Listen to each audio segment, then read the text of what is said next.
Hi friend syllabus channel में तमाરું स्वागत है। आज આપણે જોઈશું નર્સિંગ MCQ પાર્ટ 3।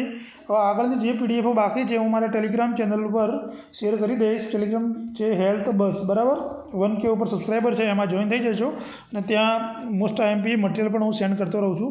ચલો આપણે ઇમ્પોર્ટન્ટ ક્વેશ્ચન્સ તરફ આગળ વધીએ। એ પહેલાં મારી ચેનલ પર નવા આવ્યા હોય તો ચેનલને સબસ્ક્રાઈબ કરવાનું ભૂલતા નહીં। ચલો, the child with iron poisoning is given IV deferoxamine. Following administrations, the child suffer hypotension, facial flushing and urticaria. The initial nursing interventions would be do. એટલે બાળકને શું થયું છે કે આયર્ન પોઈઝનિંગ થયું છે અને આપણે શું આપીએ છીએ ડેફરોક્સામાઇન મિસાઇલેટ કે જેને ડેસ્ફેરલ તરીકે આપણે ઓળખીએ છીએ, એનું એડમિનિસ્ટ્રેશન કરવાનું છે। અને બાળકની અંદર કેવા સિમ્ટમ છે? હાઇપોટેન્શન છે, ફેશિયલ ફ્લશિંગ છે, યુટિકારિયા છે। તો આપણું ઇન્ટરવેન્શન શું રહેશે કે discontinue the IV, stop the medications and begin normal saline infusions, take all vital signs and report the physicians, assess urinary output and if it is 30 ml an hour, maintain current treatment. જો આની અંદર આપણે જવાબ જોઈ લઈએ, જવાબ આપણો આવશે બી, સ્ટોપ ધ મેડિકેશન્સ અને બિગન નોર્મલ સલાઇન ઇન્ફ્યુઝન્સ બરાબર। હવે કેમ સ્ટોપ મેડિકેશન્સ કરવું પડે કે બાળકની અંદર કેવા સિમ્ટમ્સ છે?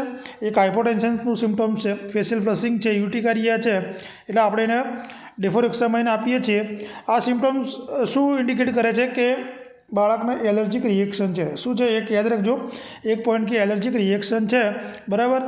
તો આ બાળકને આપણે શું કરવું પડે? મેડિકેશન્સનું રિએક્શન્સ હોય તો મેડિકેશન્સ આપણે સ્ટોપ કરવી પડે અને બીજા જે કોમ્પ્લિકેશન્સ થતાં આપણે અટકાવવા પડે બરાબર। નોર્મલ સલાઇન કેમ ચાલુ કરવું પડે કે હાઇપોટેન્શન્સની અંદર બાળક છે બરાબર, તો બાળકની અંદર આપણે શું કરીએ, જે બ્લડ પ્રેશર ડિક્રીઝ થયું હોય એ નોર્મલ સલાઇન ઇન્ફ્યુઝન્સથી એને આપણે રિકવર કરી શકીએ બરાબર। અને ફ્લુઇડ વોલ્યુમ આપણે વધારી શકીએ।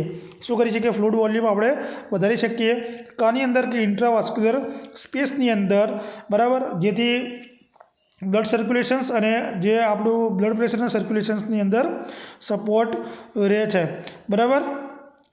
અને હાઇપોટેન્શન્સને પણ આપણે પ્રિવેન્ટ કરી શકીએ છીએ। એટલે આપણો જવાબ આવશે બી। ચલો આગળ જોઈએ। જ્યાં રેશનલ આપવાનું હશે તે હું આપતો જ જઈશ, વ્યવસ્થિત રીતે સમજાવીશ તમને। Provide 1 minute Apgar score for infant borns with the following findings, કે 1 મિનિટનો આપણે અપગાર સ્કોર ચેક કરીએ છીએ, નીચે મુજબ ફાઇન્ડિંગ જોવા મળે છે, તો સ્કોર કેટલો હશે? હાર્ટ રેટ 100 છે, રેસ્પિરેટરી ઇફોર્ટ સ્લો અને ઇરેગ્યુલર છે, મસલ સ્ટોન, સમ ફ્લેક્શન્સ અને એક્સ્ટ્રીમિટીઝની અંદર શું છે? રિફ્લેક્સ ઇરિટેબિલિટીમાં વિગરસ ક્રાય કરે છે, અને કલર બોડી પિંક અને બ્લુ એક્સ્ટ્રીમિટીઝ છે। તો તમે આને કેટલો સ્કોર આપશો? 7, 10, 8 કે 9? તો જો આની અંદર આપણે એનું રિઝલ્ટ જોઈએ, હાર્ટ રેટ કેટલું કીધું છે? 100 બરાબર।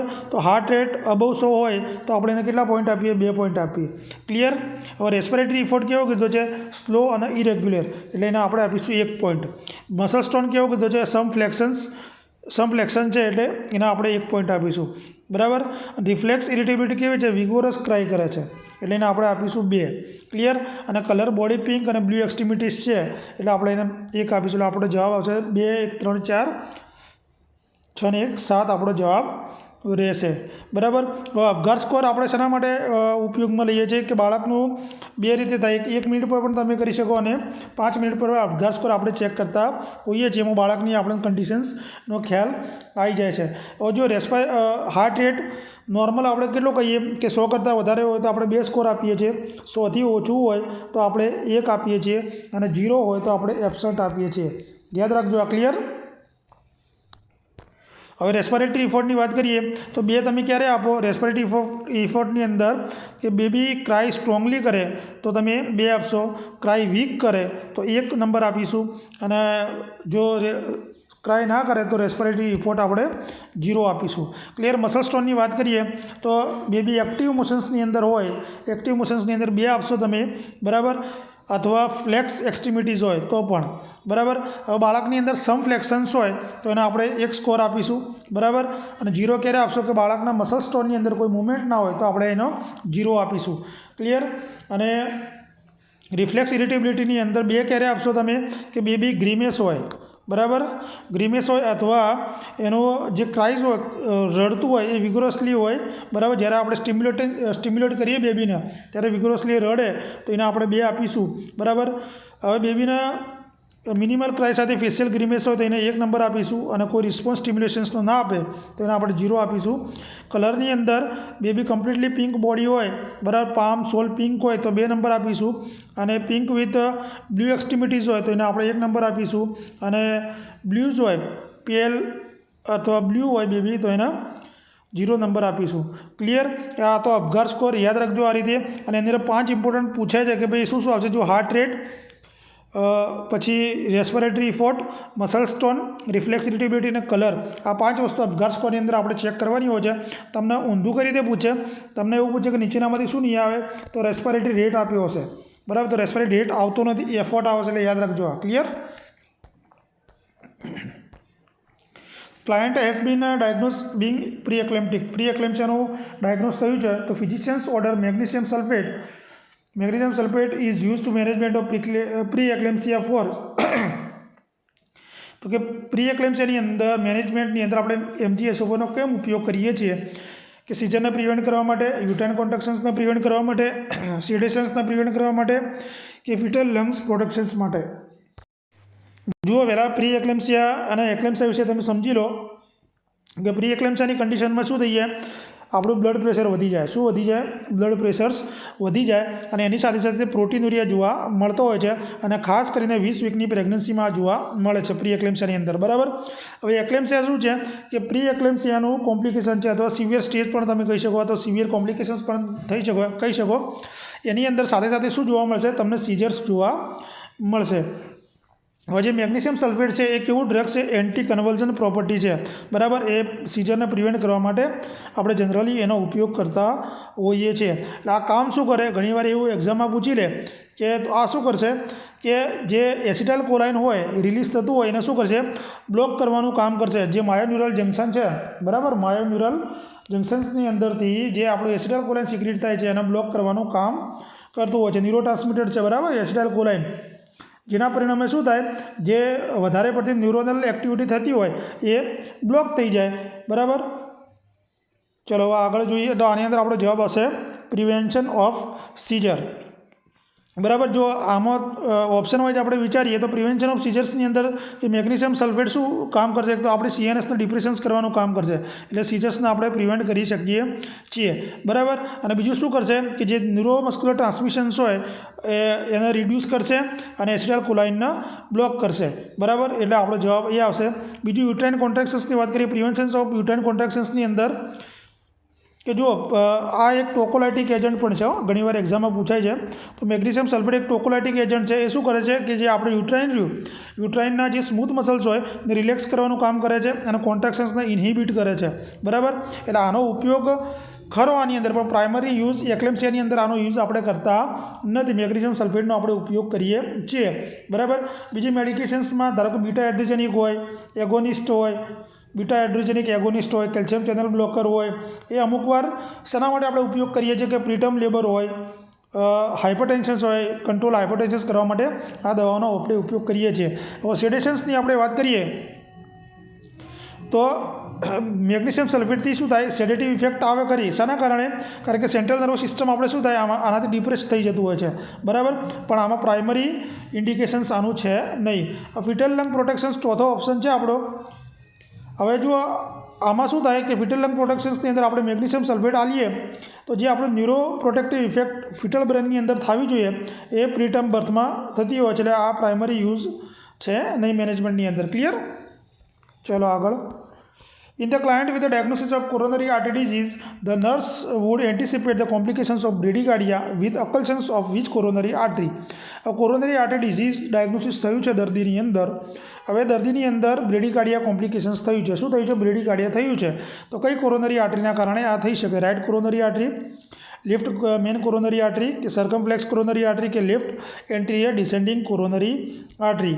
હવે જો આપણે રાઇટ કોરોનરી આર્ટરી વિશે જોઈ લઈએ કે રાઇટ કોરોનરી આર્ટરી શું કરે છે કે જે આપણું એસે નોડ હોય, હું તમને ડીપમાં સમજાવું છું. એસે નોડ હોય, એસે નોડને શું કરશે? બ્લડ સપ્લાય આપવાનું કામ કરશે, બરાબર. એસે નોડ શું છે? આપણું નેચરલ પેસમેકર છે. શું છે? નેચરલ પેસમેકર તરીકે હાર્ટનું નેચરલ પેસમેકર છે. હવે જ્યારે રાઇટ કોરોનરી આર્ટરીની અંદર અકલ્શન જોવા મળે રાઇટ કોરોનરી સમજો, રાઇટ કોરોનરી આર્ટરીની અંદર જ્યારે અકલ્સન જોવા મળે તેના પરિણામે શું થાય, એસઓ નોડની અંદર શું થાય, બ્લડ ફ્લો ઓછો થઈ જશે, બરાબર, ડિક્રીઝ થઈ જશે. એના પરિણામે શું જોવા મળશે, બ્રેડીકાર્ડિયા જોવા મળશે. શું જોવા મળશે, બ્રેડીકાર્ડિયા જોવા મળશે. એટલે આપણો જવાબ જ આવશે રાઇટ કોરોનરી આર્ટરી. ક્લિયર. હવે જો બીજા ઓપ્શન કેમ ના આવે, લેફ્ટ મેન કોરોનરી આર્ટરીના વિશે વિચારીએ તો આ કોના બ્લડ સપ્લાય કરશે, પહેલી વસ્તુ એ તો આ બ્લડ સપ્લાય કોના કરશે કે લેફ્ટ સાઈડ હાર્ટના બ્લડ સપ્લાય કરશે, લેફ્ટ સાઈડ હાર્ટના બ્લડ સપ્લાય કરશે. ક્લિયર. જેની અંદર લેફ્ટ એટ્રિયમ અને લેફ્ટ વેન્ટ્રિકલ આવી જશે. હવે જો આનું અકલ્સન્સ થઈ જાય, આનું અકલ્સન થાય તો શું થાય કે જે લેફ્ટ સાઈડની મેન કોરોનરી આર્ટરી હોય એના કોમ્પ્લિકેશન જોવા મળે, જેવા કે માયોકાર્ડિયલ ઇન્ફેક્શન્સ થઈ શકે, એટલે કે હાર્ટ એટેક આવી શકે, બરાબર, અને આના કારણે બ્રેડીકાર્ડિયા થઈ શકે નહીં. ત્રીજી છે સર્કમફ્લેક્સ કોરોનરી આર્ટરી.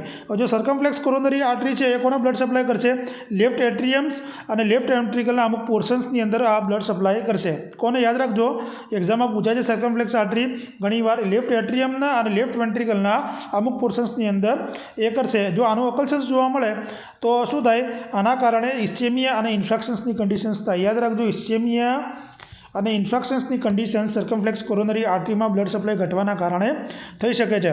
હવે લાડા, લેફ્ટ એન્ટ્રિયર ડિસેન્ડિંગ કોરોનરી આર્ટરી આ કોને બ્લડ સપ્લાય કરશે કે આપણું જે લેફ્ટ વેન્ટ્રિકલનો લાર્જ પોર્શન્સ હોય એનો બ્લડ સપ્લાય કરશે. કોના, લેફ્ટ વેન્ટ્રિકલના લાર્જ પોર્શન્સના આપણી લાડા એ કરે છે, બરાબર. જો આમાં અકલ્સન્સ જોવા મળે તો શું થાય કે માયોકાર્ડિયલ ઇન્ફેક્શન્સ થઈ શકે, જેના એ કેમ થાય, કારણ કે લેફ્ટ વેન્ટ્રિકલને અફેક્ટ થવાના કારણે એમાંય થઈ શકે છે. ક્લિયર. ચલો આગળ, આપણો જવાબ રહેશે એ. When the nurse is evaluating lab data for a client 18 to 24 hours after a major thermal burns, the expected physiological changes would include which of the following. એ પેશન્ટને શું થયું છે, 18 થી 24 કલાક પછી થર્મલ બર્ન્સ થયું છે, એના પછી આપણે એને લેબ ડેટા ઇવેલ્યુએટ કરીએ છીએ તો એની અંદર કયા ફિઝિયોલોજીકલ ચેન્જીસ જોવા મળશે. Elevated serum sodium, elevated serum calciums, elevated serum protein કે પછી એલિવેટેડ હિમોટોક્રિએટ, બરાબર. હવે જો આપણે ઓપ્શન વાઇઝ વિચારીએ કે ભાઈ પહેલેથી જો એ એલિવેટેડ સિરમ સોડિયમ વિશે વિચારીએ, હવે કે મેજર થર્મલ બર્ન્સ થયું હોય તો શું થઈ જાય, બોડીની અંદર ફ્લુઇડ લોસ થાય. પહેલાં શું થાય, ફ્લુઇડ લોસ થાય. ક્લિયર. ફ્લુઇડ લોસ થાય અને એ જગ્યાની શું થાય, સ્કિન ડેમેજ થાય. સમજો, જેના પરિણામે શું જોવા મળે, ડિહાઇડ્રેશન્સ જોવા મળે. શું જોવા મળે, ડિહાઇડ્રેશન્સ જોવા મળતું હોય છે. એટલે ડિહાઇડ્રેશન્સનામાં શું થાય, પછી આમાં સોડિયમનું કોન્સન્ટ્રેશન્સ વધી જાય. શું થાય, સોડિયમનું કોન્સન્ટ્રેશન્સ વધી જાય. કેમ, કારણ કે વોટર લોસ થવાના કારણે. એટલે જે 18 થી 24 કલાકની અંદર શું થઈ શકે, જે બર્ન્સ ઇન્જુરી થઈ ગઈ હોય 18 થી 24 કલાક પછી આ કન્ડિશન્સ જોવા મળી શકે છે. એટલે આની અંદર સિરમ સોડિયમ એલિવેટેડ આવશે નહીં, બરાબર. બીજું છે એલિવેટેડ સિરમ કેલ્શિયમ. તો જુઓ, મેજર થર્મલ બંધ થયું હોય એ શું કરે કે જે ડેમેજ સેલ થયા હોય, આમાં સમજો કે આપણા ડેમેજ સેલ થયા હોય, ડેમેજ સેલમાંથી શું થાય, કેલ્શિયમ રિલીઝ કરશે, બરાબર. પણ આ ક્યારે થાય કે બર્ન ઇન્જુરીના પછી આ જનરેટ થાય નહીં, બરાબર. 18 થી 24 કલાકની અંદર કોઈ ચેન્જીસ જોવા મળતો નથી, એટલે આને એલિવેટેડ સેરમ લેવલ આવશે નહીં. તો સિરમ પ્રોટીનની આપણે વાત કરીએ તો આ કેમ થાય કે આની અંદર શું થઈ જાય કે પ્રોટીનનું કેટાબોલિઝમ્સ ઇન્ક્રીઝ થઈ જાય. શું થાય, કેટાબોલિઝમ્સ ઇન્ક્રીઝ થઈ જાય. પરંતુ આ ક્યારે જોવા મળે કે જે બર્ન્સ ઇન્જુરીના લેટેસ્ટ સ્ટેજની અંદર જોવા મળતું હોય છે. અને એલિવેટેડ સિરમ પ્રોટીન થઈ ગયું. એલિવેટેડ હિમોટોક્રિએટની આપણે વાત કરીએ તો આપણો રાઇટ આન્સર શું આવશે, કારણ કે એલિવેટેડ હિમોટોક્રિએટ કઈ રીતે આવી શકે. જો હું તમને કહું કે મેજર બર્ન્સ થયું હોય તો ફ્લુઇડ ક્યાંથી શિફ્ટ થાય કે જે ઇન્ટ્રાવાસ્ક્યુલર કમ્પાર્ટમેન્ટમાંથી ઇન્ટરસ્ટિશિયલ સ્પેસની અંદર જાય, બરાબર. જુઓ ક્યાં જાય, આ પૂછાયેલો ક્વેશ્ચન છે એટલે સમજો. એલિવેટેડ હિમોટોક્રિએટ આપણો જવાબ આવશે. કેમ આવશે, ઇન્ટ્રાવાસ્ક્યુલર કમ્પાર્ટમેન્ટમાંથી જે ફ્લુઇડ હોય ઇન્ટરસ્ટિશિયલ સ્પેસમાં જાય છે. કેમ જાય છે, કારણ કે ત્યાંની કેપિલરી પરમિબિલિટી વધવાના કારણે અને જે ડેમેજ સ્કિનમાંથી ફ્લુઇડ લોસ થઈ હોય એના કારણે આ કન્ડિશન્સ જોવા મળતી હોય છે. જેના કારણે શું થાય, ફ્લુઇડ શિફ્ટ થાય તો હિમો કોન્સન્ટ્રેશન જોવા મળે, જેના પરિણામે હિમોટોક્રિએટ લેવલ વધી જતું હોય છે, બરાબર. એટલે આ આપણો જવાબ રહેશે. ક્લિયર. 18 થી 24 કલાકની અંદર એલિવેટેડ હિમોટોક્રિએટ લેવલ. ચલો આગળ, what is the most effective method to identify early breast cancer lumps, કે બ્રેસ્ટ કેન્સરની અંદર લમ્પને ઓળખવા માટેની આઇડેન્ટિફાઈ મેથડ કઈ છે? Mammogram every 3 years, yearly checkup perform by physicians, ultrasound every 3 years કે મંથલી બ્રેસ્ટ સેલ્ફ એક્ઝામિનેશન્સ. હવે જો આની અંદર મેમોગ્રામ છે તો મેમોગ્રામ એ શું છે કે આપણે બ્રેસ્ટ કેન્સર ડિટેક્ટ કરવા માટે અથવા સ્ક્રીનિંગ કરવા માટે આપણે એક ટેસ્ટ કરાવીએ છીએ, બરાબર. પણ આની અંદર આ એન્યુઅલી એટલે કે વર્ષે આપણે કરવો જરૂરી છે નહીં, બરાબર. આ યરલી કરવો પડે, 3 વર્ષે ના આવે, બરાબર. એટલે આપણો જવાબ રોંગ આવશે, કારણ કે 40 વર્ષ પછી શું હોય, યરલી આપણે કરાવવો પડે. કે મેમોગ્રામથી શું આપણે કરી શકીએ કે ભાઈ બ્રેસ્ટ લમ્પ હોય, કોઈ એબનોર્મલિટી હોય એ આપણે આઈડેન્ટિફાઈ કરી શકીએ છીએ, બરાબર. હવે યરલી ચેકઅપ પરફોર્મ બાય ફિઝિશિયન્સની અંદર શું આવશે કે યરલી ચેકઅપ તમે ફિઝિશિયન્સ જોડે કરાવો તો એ ક્લિનિકલી બ્રેસ્ટ એક્ઝામિનેશન્સ થઈ જાય, બરાબર. એની અંદર શું થાય કે બ્રેસ્ટ અને બ્રેસ્ટના સરાઉન્ડિંગ એરિયા, લમ્પની અંદર કોઈ ચેન્જ છે, કોઈ સાઇઝ અને શેપની અંદર કોઈ ચેન્જીસ છે, એબનોર્મલિટી છે, તો એનો આપણને ખ્યાલ આવી શકે છે. હવે અલ્ટ્રાસાઉન્ડ એવરી 3 yearsની અંદર કે અલ્ટ્રાસાઉન્ડ બ્રેસ્ટ કેન્સરનો સપ્લિમેન્ટલ સ્ક્રીનિંગ તરીકે તમે ઉપયોગ કરી શકો છો, બરાબર. પણ આ રૂટીન સ્ક્રીનિંગમાં અલ્ટ્રાસાઉન્ડ આવશે નહીં. મંથલી બ્રેસ્ટ સેલ્ફ એક્ઝામિનેશન્સ આપણો રાઇટ આન્સર રહેશે, બરાબર. બીએસસીનું ઘણીવાર એક્ઝામમાં પૂછાય છે, બરાબર. કારણ કે બીએસસીથી શું થાય, તમે રેગ્યુલરલી લમ્પ હોય કે કોઈ ચેન્જીસ હોય તો તમે ડિટેક્ટ કરી શકો છો, બરાબર. કે ફેમિલિયર ઘરે રહીને તમે આ કરી શકો છો. કોઈ એવું લાગે તો તમે ચેન્જીસમાં તમને ખ્યાલ આવી જાય. એટલે આપણો જવાબ રહેશે D, monthly breast self examinations. A client with C3, C4 fracture has just arrived in the emergency room. The primary nursing interventions. કે શું થયું છે, દર્દીને સર્વાઇકલ 3 અને 4નું ફ્રેક્ચર થયું છે, ઇમરજન્સી રૂમમાં આવ્યું છે, તો આપણું પ્રાઇમરી ઇન્ટરવેન્શન શું હશે? Stabilisation of the cervical spine, airway assessment and stabilisations, confirmation of spinal cord injury, normalisation of intravascular volume. જો જેને કાલનો વિડીયો જોયો હશે એના આ ક્વેશ્ચન્સ આવડી જશે, કારણ કે આપણે એમાં મેં ડીપમાં ચર્ચા કરી હતી ને આ ક્વેશ્ચન્સ એવો આના જેવો જ લીધો હતો, બરાબર. જો પહેલો ઓપ્શન એ વિચારીએ stabilisation of the cervical spine, તો આમાં શું આવશે કે ભાઈ સર્વાઇકલ સ્પાઇનનું આપણે સ્ટેબિલાઇઝેશન કેવા કેસની અંદર કરવું જરૂરી છે કે જેની અંદર સર્વાઇકલ સ્પાઇનલ ઇન્જુરી સસ્પેક્ટેડ હોય. શું હોય? સસ્પેક્ટેડ ઇન્જુરી હોય એની અંદર તમારે કરવું જરૂરી છે, બરાબર. એટલે આ ઓપ્શન્સ આવશે નહીં.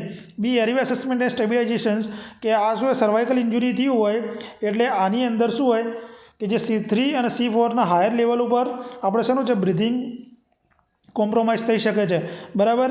એટલે રેસ્પિરેટરી સેન્ટર અને બ્રેન સ્ટેમની અંદર જે આપણું રેસ્પિરેટરી સેન્ટર આવેલું હોય એ કોમ્પ્રોમાઇઝ થઈ શકે છે. એટલે આવા પેશન્ટ્સની અંદર આપણે એરવે અસેસમેન્ટ અને સ્ટેબિલાઇઝેશન્સ કરવું બહુ જ જરૂરી બની જાય છે, બરાબર. એટલે કોઈ ઓબ્સ્ટ્રક્શન્સ હોય, ઇન્જુરી હોય, કોમ્પ્રોમાઇઝ હોય તો એના વિશે આપણે ખ્યાલ આવી જાય.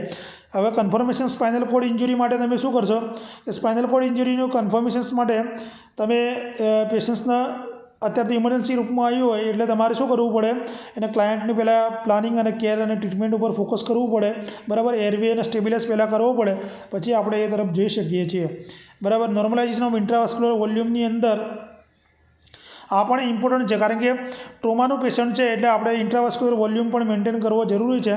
પણ કેવા કેસોની અંદર કે સ્પાઇનલ કોડ ઇન્જુરી થઈ ગયું હોય એવા પેશન્ટ્સની અંદર આવશે, પણ પહેલાં આપણે ઇમરજન્સીની અંદર પેશન્ટ્સનું એરવે અસેસમેન્ટ કરવું જરૂરી છે. ચલો આગળ. To ensure proper client education, the nurse should teach the client taking nitroglycerins to expect which of the following response administrations. કે આપણે પેશન્ટ્સને એજ્યુકેશન આપવાનું છે કે ભાઈ પેશન્ટ નાઇટ્રોગ્લિસરીન લઈ રહ્યું છે, બરાબર. તો શું શું જોવા મળી શકે? Tingling, burning when place under the tongue, જ્યારે જીભ નીચે મૂકે ત્યારે સ્ટિંગલિંગ અને બર્નિંગ જોવા મળે. ટેમ્પરરી બ્લરિંગ વિઝન્સ જોવા મળે. જનરલાઇઝ યુટિકારિયા અને પ્રોલોંગ યુઝ જોવા મળે. યુરિનરી ફ્રીક્વન્સી જોવા મળે, બરાબર. હવે જો આની અંદર જવાબ શું આવશે? જવાબ આવશે આપણો એ, tingling, burning when place under the tongue, બરાબર.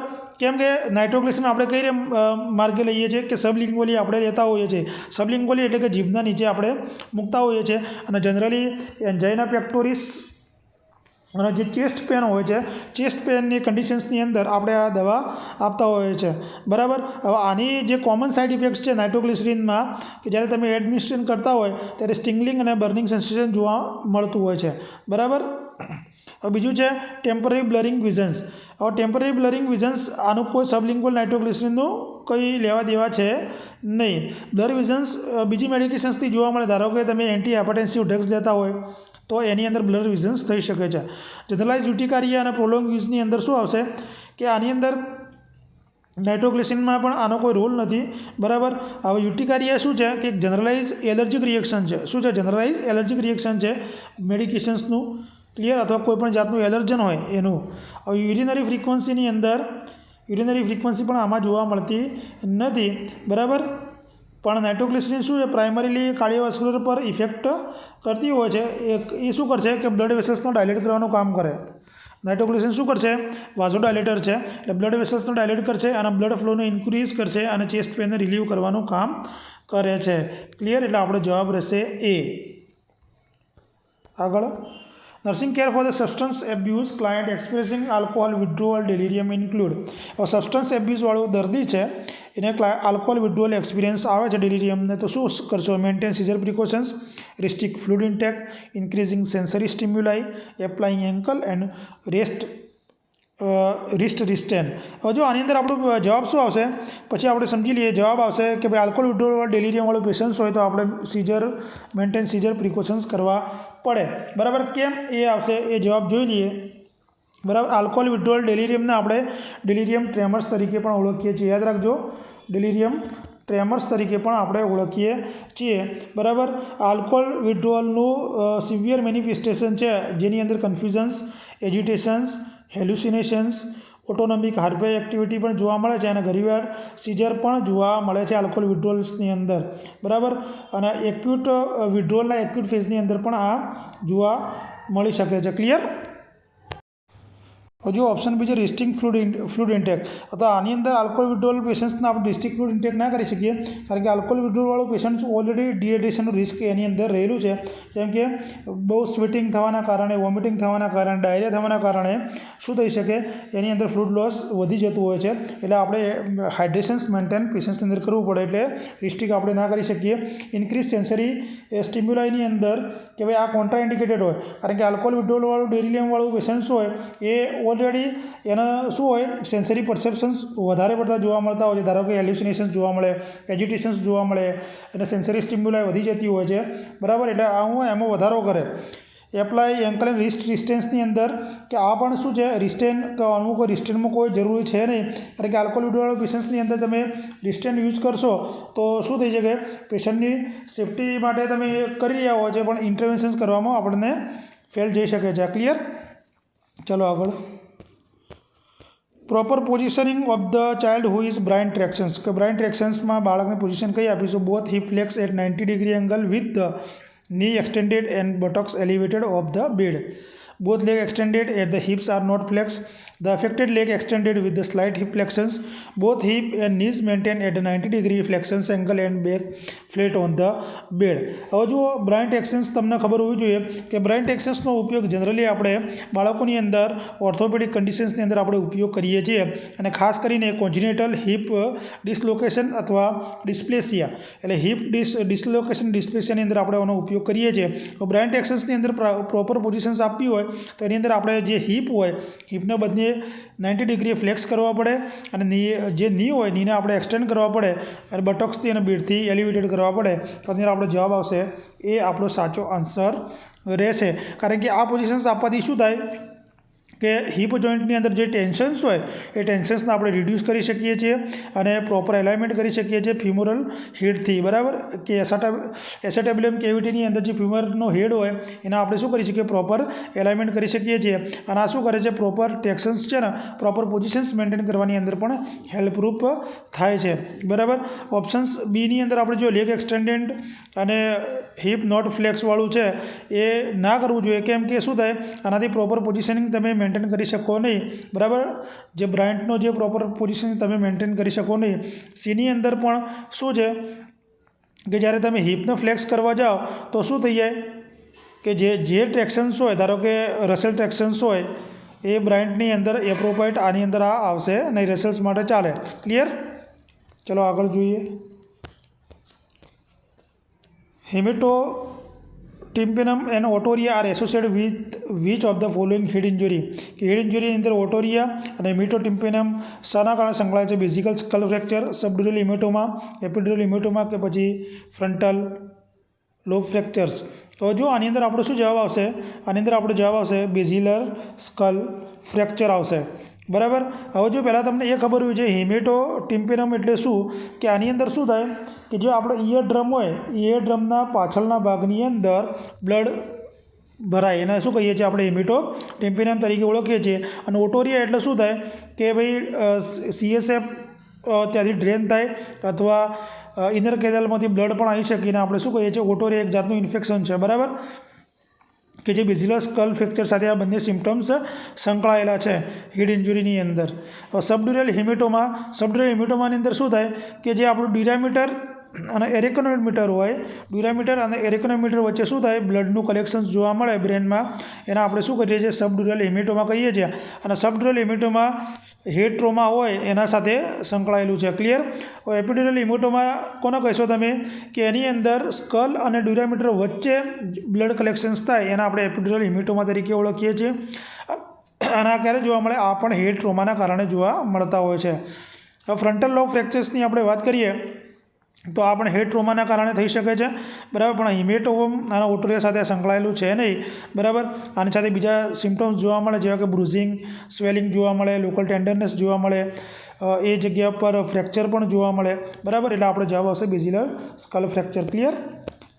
Which of the following risk factor associated with breast cancer would a nurse consider most significant in the client history? કે ભાઈ બ્રેસ્ટ કેન્સર થવાનું રિસ્ક ફેક્ટર નીચેનામાંથી કયું છે? Menarche after age 13, nulliparity, maternal family history of breast cancer, કે પછી early menopause. તો આની અંદર આપણો શું જવાબ આવશે કે મેન રિસ્ક ફેક્ટર છે કે maternal family history of the breast cancer, એ આપણો જવાબ આવશે. હવે જો મિનાર્કી એટલે શું, પહેલી વસ્તુ મિનાર્કી એટલે કે ફર્સ્ટ મેન્સ્ટ્રુઅલ પીરિયડ, એને આપણે મિનાર્કી તરીકે ઓળખીએ છીએ. બરાબર, કે આ એક પ્રોટેક્ટિવ બ્રેસ્ટ કેન્સર માટેનું પ્રોટેક્ટિવ ફેક્ટર તરીકે કામ કરે છે. બરાબર, એટલે શું થાય છે કે આની અંદર જે ઇસ્ટ્રોજનનું એક્સપોઝર છે એ રિડ્યુસ જોવા મળે છે, એટલે એ આવશે નહીં. નલીપારાની અંદર કેવું હોય, નલીપારા તમે કોને કહો કે જેને એક પણ બર્થ આપ્યું ના હોય એને આપણે શું કહીએ છીએ નલીપારા કહીએ છીએ. આમાં થોડું રિસ્ક રહે છે. બરાબર, બ્રેસ્ટ કેન્સર થવાનું. ક્લિયર થશે. મેટર્નલ ફેમિલી હિસ્ટ્રીની અંદર શું આવશે કે એના ફેમિલીની અંદર કોઈના મધર હોય, સિસ્ટર હોય કે એના બ્રેસ્ટ કેન્સર હોય તો આ રિસ્ક વધી જાય છે. જેનેટિકલી અને ઇનહેરિટેડ મ્યુટેશન્સના કારણે આ થવાનું ચાન્સીસ રહે છે. એમાં જનરલી જો આ એક્ઝામમાં પૂછેલું BRCA1 અને BRCA2 જીન્સના કારણે આ થઈ શકે છે. ક્લિયર. હવે અર્લી મેનોપોઝની અંદર મેનોપોઝ આપણે ક્યારે આવે, અર્લી મેનોપોઝ કોને કે 45 વર્ષ પહેલાં જે મેનોપોઝ આવે ને આપણે શું કહીએ છીએ અર્લી મેનોપોઝ કહીએ છીએ. આનાથી શું થઈ જાય કે તમારું રિસ્ક બ્રેસ્ટ કેન્સરનું રિસ્ક ઘટી જાય છે. બરાબર, અને ઇસ્ટ્રોજનનું કારણ કે ઇસ્ટ્રોજનનું લેવલ એ વખતે ઘટી જતું હોય છે એટલા માટે. ક્લિયર. આગળ the priority nursing goal when working with the autistic child સાથે કામ કરતા હોય તો આપણી પ્રાયોરિટી શું રહેશે? To establish trust with the child, to maintain communications with the family, to promote involvement in school activity, to maintain nutritionals requirement. હવે જો આની અંદર આપણો જવાબ શું આવશે? જવાબ આવશે to establishment trust with the child. હવે ઓટિસ્ટિકવાળો બાળકનો મેન આપણો ગોલ શું હોય કે એના ટ્રસ્ટ કેળવવો. બરાબર, ટ્રસ્ટનું ફાઉન્ડેશન્સ એની અંદર કેળવવું, એની અંદર આપણું કોમ્યુનિકેશન્સ ઇફેક્ટિવ કરવું, બાળકના થેરાપ્યુટિક કે એક્ટિવિટીમાં પાર્ટિસિપેટ કરવું અને એન્ગેજિંગ રાખવું, એ આપણો મેન ગોલ હોવો જોઈએ. બરાબર, કારણ કે ઓટિસ્ટિકવાળા બાળકની અંદર શું તકલીફ હોય કે સોશિયલ ઇન્ટરેક્શન્સ ના કરી શકે અને પ્રોપર કોમ્યુનિકેશન્સ કરી ના શકતું હોય, એટલે આની અંદર ટ્રસ્ટ ડેવલપ કરવો એ બહુ જ જરૂરી છે. બરાબર, અને એને સપોર્ટિવ એન્વાયરમેન્ટ પૂરું પાડવું પડે. ક્લિયર. એટલે આપણો જવાબ રહેશે એ. આગળ જોઈએ આપણે which of the following is adverse effect would the nurse expect to the client to exhibit in the event of too rapid infusions of TPN solutions. Total parenteral nutritions તમે ફાસ્ટ આપ્યું હોય, રેપિડલી આપ્યું હોય તો શું adverse effect જોવા મળશે? Negative nitrogen balance, circulatory overload, હાઇપોગ્લાયસેમિયા કે પછી હાઇપોકેલેમિયા જોવા મળશે. બરાબર, હવે આની અંદર આપણે શું આવશે?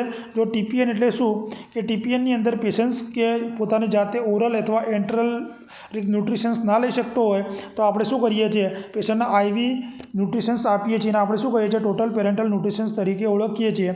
જો તમે એને રેપિડલી આપી દો તો સર્ક્યુલેટરી ઓવરલોડ થવાનો ચાન્સીસ રહે છે. બરાબર.